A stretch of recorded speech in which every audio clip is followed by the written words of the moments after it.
You don't die in one day. You die slowly. Till Udhana exists, there are tantric processes with which you could revive the body. Their underclothes, they must be burnt. Because otherwise, it becomes a habitation for various kinds of forces.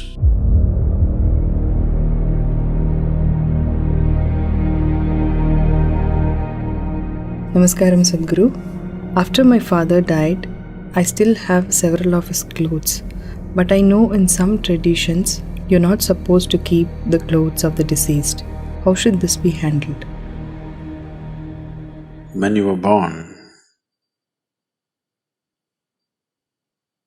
what's your birthday, Chin? 1st of August? Oh, close up. You were not born in one day, though you have a fixed birthday. It took 9.5 months for you to be born, isn't it? Similarly, when you die, you don't die in one day. You die slowly. If somebody is medically declared dead, he still doesn't die fully. I think we've spoken about this. The 5 pranas, they start withdrawing slowly, step by step. The physical life energy, which generally is referred to as pran or prana, has 5 basic manifestations. There are 10, but that'll complicate. The 5 basic manifestations. These are called samana, prana, udhana, apana and vyana.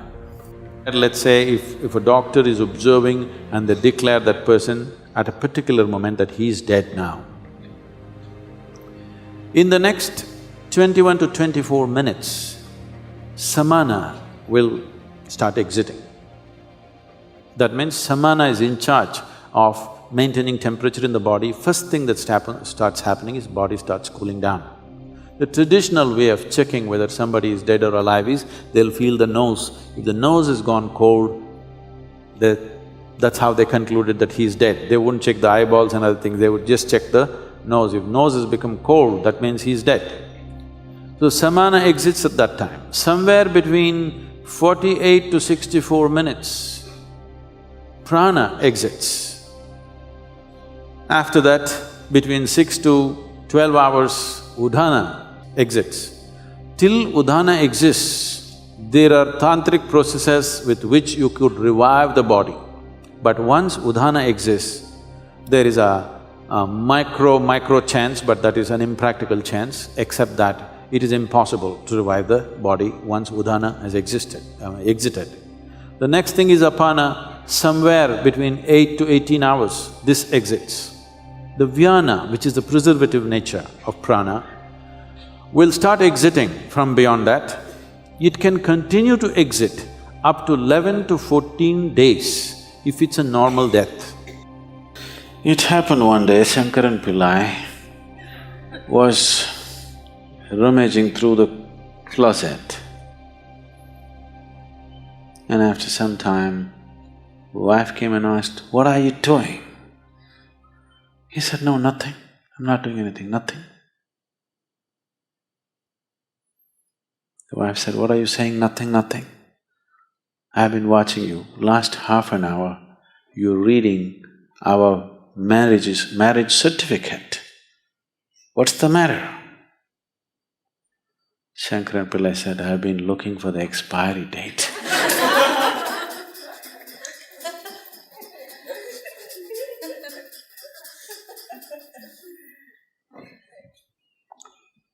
So though there may be an expiry date for one's death, one does not die in a day.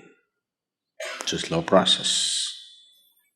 In fact, it's happening right now, slowly. By doing yoga, you may be putting up hurdles in the way of death. but not stoppers. Yes? Daily yoga you're doing, putting up some hurdles and slowing it down, but no stopper.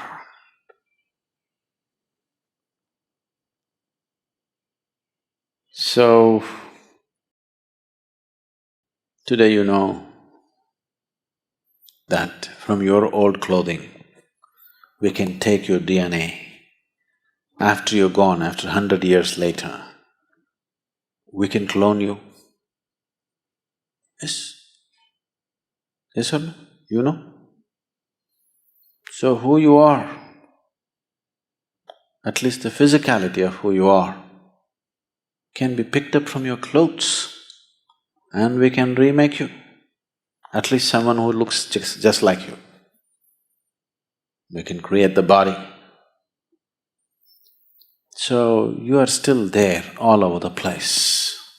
The yogis, when they die, they'll set fire to the hut in which they are living by themselves. There is a way to do it. Let me not tell you because I don't want you to set fire to the cottages here.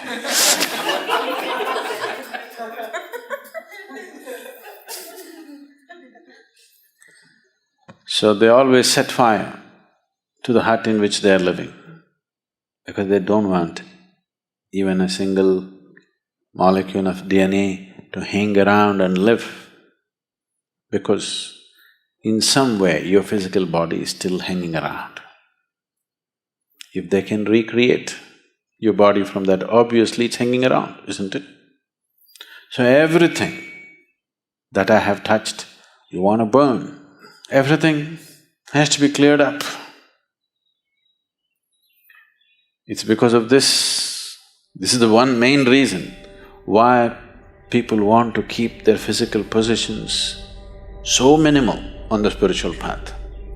If you enter a sannyasi's room, you will see there'll be 3 pairs of clothes neatly folded and kept, just this thing to drink water, 1 plate to eat food, and just 1 single sheet to sleep upon, and that's it. No one extra item, because he does not want to touch too many things in the world. He wants to keep it to at most minimal, because he knows if he spreads his body all over the place, gathering it and going will be very difficult. That is why he does not form any physical relationships of any kind, because he understands if he leaves his body all over, when the time to gather comes, it's going to be extremely difficult. People who are off your body are unwilling to come with you when you want to go. They won't come. They'll all say, I love you, but they won't come.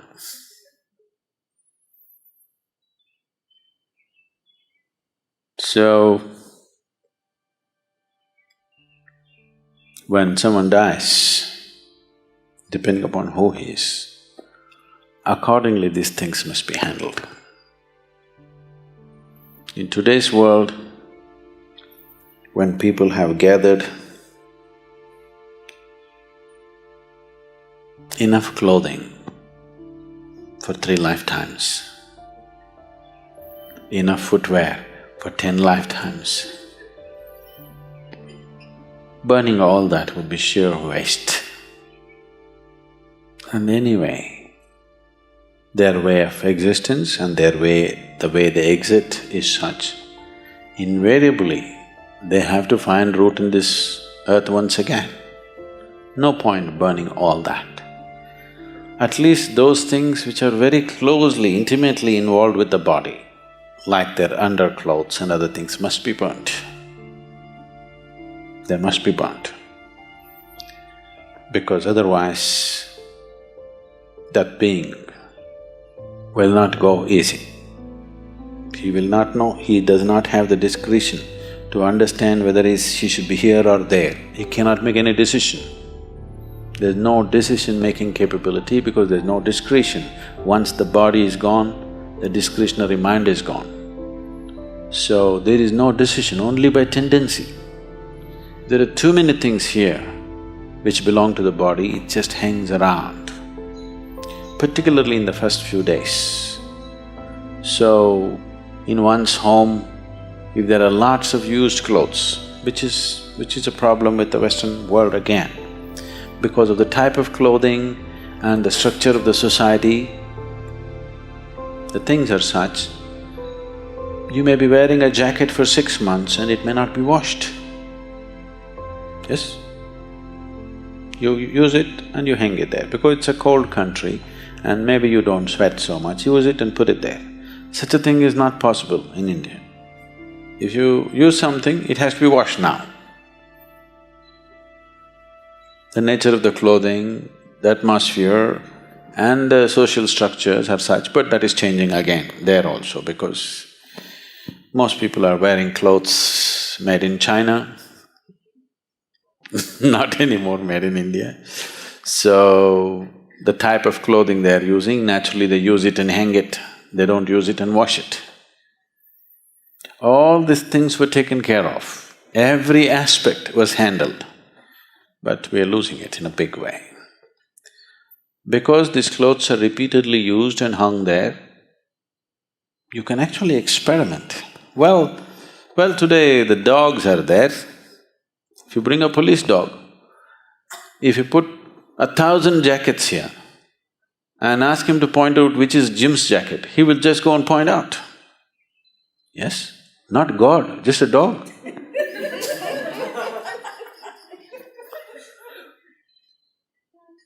So obviously, who you are is hanging there in the jacket in many ways, isn't it? That even a dog can see it. So, once it is like this, when a person has departed and his body is still hanging around in many forms, it becomes a habitation for various kinds of forces.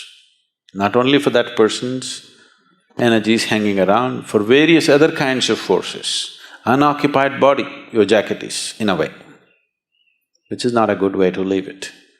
So, either they immediately wash it. In India, if they're expensive clothes, they will wash all the clothes. Within the first 10 days or 11 days, they'll wash all the clothes and distribute it to many places, never to one place. You don't take all your clothes and give it to one family. You make sure the jacket goes here, trousers goes there, that goes there, this goes there, so that it gets too spread out to make any significance. Significant presence is not there. Otherwise, all the things which are intimately with the body, just burn it.